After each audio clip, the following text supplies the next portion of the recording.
असेल म्हणजे 14 शोल्डर असणाऱ्या ब्लाऊजला तुम्हाला ह्यातला कोणताही गळा कटिंग करायचा असेल तर तुम्ही कसं घेणार आहे तिने आपले हे बॉक्स तयार होत जाणार आहेत। जर स्टेप गेला तर लक्षात येईल, लक्षात राहत नसेल तर तुम्ही लिहून सुद्धा ठेवू शकता। ती शोल्डर आपली गळा रुंदी आपली खांद्यावर इथे किती राहिली बघा, या पद्धतीने ही गळा रुंदी अशी राहिलेली आहे, 1 ते 1.5 इंच राहत असते। त्या खाली मुंडा कसा ऍडजस्ट करायचा आहे प्रत्येक गळ्यानुसार हे पण। नमस्कार, मी गीता, गीता फॅशन या चॅनल मध्ये आपलं सर्वांचं खूप खूप स्वागत आहे। तर आजची कटिंग आपली असणार आहे डीप नेक ब्लाउज साठी, किंवा जर तुमची शोल्डर पडत असेल, प्रत्येक ताईची कमेंट असते की ताई आमची शोल्डर पडते तर ती का पडते, तर ते आपण बघणार आहोत। तर शोल्डर पडू नये म्हणून आपल्याला शोल्डर ऍडजस्टमेंट कशी करायची ते मी पूर्ण अगदी भरपूर साऱ्या टिप्स देत देत तुम्हाला मी दाखवणार आहे शोल्डरची ऍडजस्टमेंट। आणि मुंड्यामध्ये पण तुम्हाला जर अशा चुन्या येत असतील, आता हा ब्लाऊज बघा एकदम प्लेन बसलेला आहे, तर असा परफेक्ट ब्लाऊज तुम्हाला जर कटिंग करायचा असेल तर हे सगळे व्हिडिओ माझे तुम्हाला कंटिन्यू बघायला लागतील, स्किप न करता करता, तरच तुम्हाला याची कटिंग अगदी छान येणार आहे आणि सेम अशीच कटिंग तुमची सुद्धा ब्लाऊजची बसणार आहे। तर बघूयात आपण डीप नेक नुसार आपल्याला शोल्डर कशी ऍडजस्ट करायची ते। डीप नेक आपला मोडतो 5 ते 12 किंवा 13 इंच गळा सुद्धा आपल्याला असतो, कधी कधी कस्टमरचा शिवायचा असतो। 12 इंच गळा सुद्धा आपल्याला खोल डीप नेक शिवायचा असतो, तेव्हा मात्र आपल्याला दोरीची मदत लागते, दोरीने गळा बांधावा लागतो तेव्हा शोल्डर बसते। पण असं न करता आपल्याला दोरी न लावता शोल्डर अगदी परफेक्ट बसली पाहिजे, त्यासाठी आपल्याला प्रत्येक गळ्यानुसार शोल्डर कशी घ्यायची हे मी दाखवते। तुमची उंची जी पण असणार आहे त्याच्यामध्ये 1 इंच प्लस करून तुम्हाला ही खूण करून घ्यायचे। त्यानंतर इथे माथ्यावर आपली असणार आहे शोल्डर आणि खाली लास्ट इथे असणार आहे कंबर। आता इथे माप तुमचं किती असेल ते टाकायचे। डीप नेक आपला 5 ते 12 पर्यंत चालू होतो, तर इथे मी 5 आकडा सुरुवातीला टाकून घेते। 1 ते 4 गळा हा बोट नेक मध्ये बसतो, कॉलर नेक बोट नेक। तर 5 6 7 8 9 10 11 12 आणि थोडीशी उंची वाढवून घेऊयात आपण या पद्धतीने। असं मी 12 इंच गळ्यापर्यंत शोल्डर तुम्हाला ऍडजस्ट करायला करून दाखवणार आहे। सेम याच पद्धतीने तुम्ही जर शोल्डर ऍडजस्ट केले तर अजिबात तुमचा गळा पडणार नाही, शोल्डर पडणार नाही, गळा लूज होणार नाही। तर आपण ही शोल्डर कशी घ्यायची ती बघायचे। उदाहरणार्थ एखादी शोल्डर जर 14 असेल म्हणजे 14 शोल्डर असणाऱ्या ब्लाऊजला तुम्हाला ह्यातला कोणताही गळा कटिंग करायचा असेल तर तुम्ही कसं घेणार आहे किंवा कसं घेतलं पाहिजे ते दाखवते। तुमची इथं 15 असेल तर 15च्या बरोबरीने घ्या, 14चे निम्मे 7 येणार आहेत।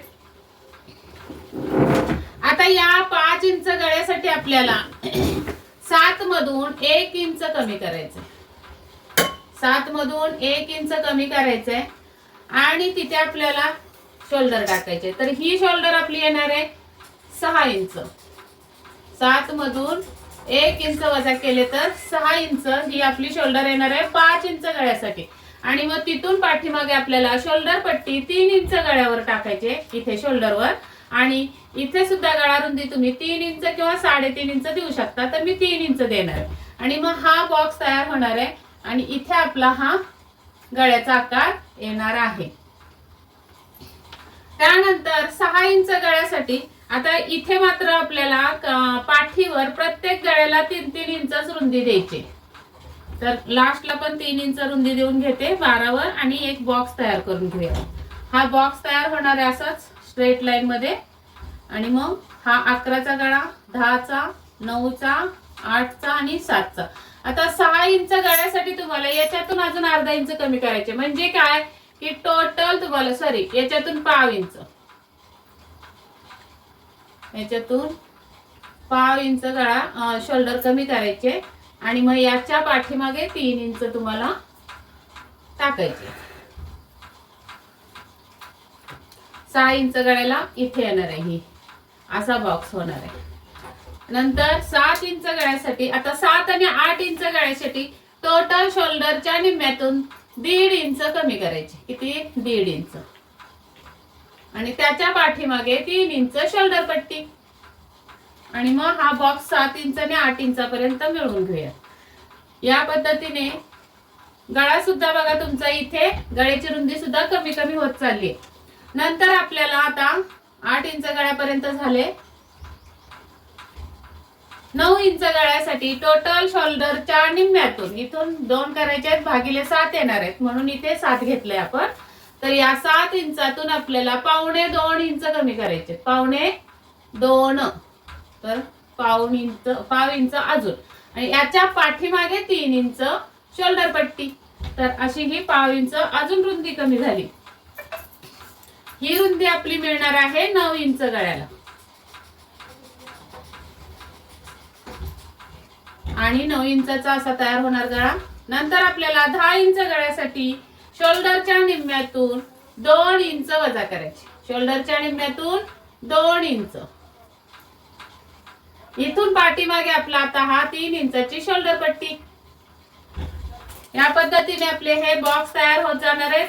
जसा जसा गळा डीप होत जाणार आहे तसा तसा शोल्डर आत येत जाणार आहे. गळा रुंदी कमी कमी होत जाणार आहे. या पद्धतीने प्रत्येक ब्लाउजला तुम्ही जर प्रत्येक कस्टमरच्या ब्लाउजसाठी या पद्धतीने गळा रुंदी जर देत गेलात तर अजिबात तुमची शोल्डर पडणार नाही, गळा घट्ट राहणार आहे खांद्यावर. आणि आता 11 इंच गळ्यासाठी तुम्हाला शोल्डर कसे ऍडजस्ट करायचे बघा. 14 चे निम्मे 7, त्याच्यातून आपल्याला 2.25 इंच वजा करायचे. 2.25 इंच. तिथून पाठीमागे 3 इंचावर शोल्डर पट्टी. आणि मग गळा रुंदी आपली गळ्याचा बॉक्स या पद्धतीने येणार. आणि इथून हा गळ्याचा आकार असा. आता आपल्याला 12 इंच गळ्यासाठी टोटल शोल्डरच्या निम्म्यातून 2.5 इंच वजा करायचे. असं आपलं स्टेप बाय स्टेप गेला तर लक्षात येईल. लक्षात राहत नसेल तर तुम्ही लिहून सुद्धा ठेवू शकता. या पद्धतीने हा शोल्डर येणार आहे. आणि बघा 12 इंच गळ्यासाठी शोल्डर आपली गळा रुंदी आपली खांद्यावर इथे किती राहिली बघा.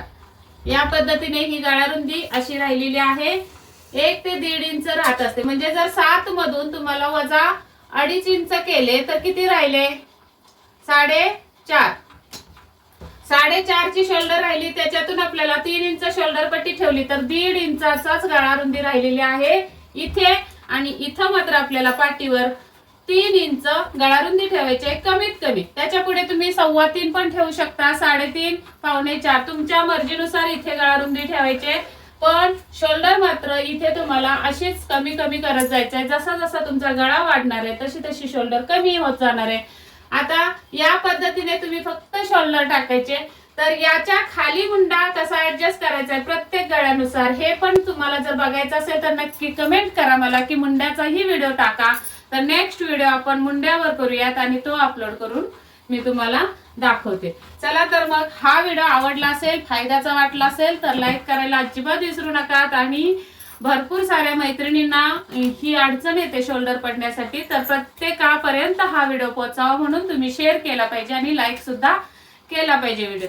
आणि नवीन बघत असाल चॅनलवर येऊन तर सबस्क्राईब जरूर करा. सबस्क्राईब न करता अजिबात व्हिडिओ बघत जाऊ नका, कारण डेलीचे व्हिडिओ आपले असेच खूप फायद्याचे छोटे व्हिडिओ असतात पण त्यातून फायदा खूप मोठा होत असतो तुमचा. त्यासाठी चॅनलला सबस्क्राईब करणं गरजेचं आहे आणि व्हिडिओला लाईक करणं सुद्धा तितकंच महत्त्वाचं आहे आणि शेअर पण भरपूर करा.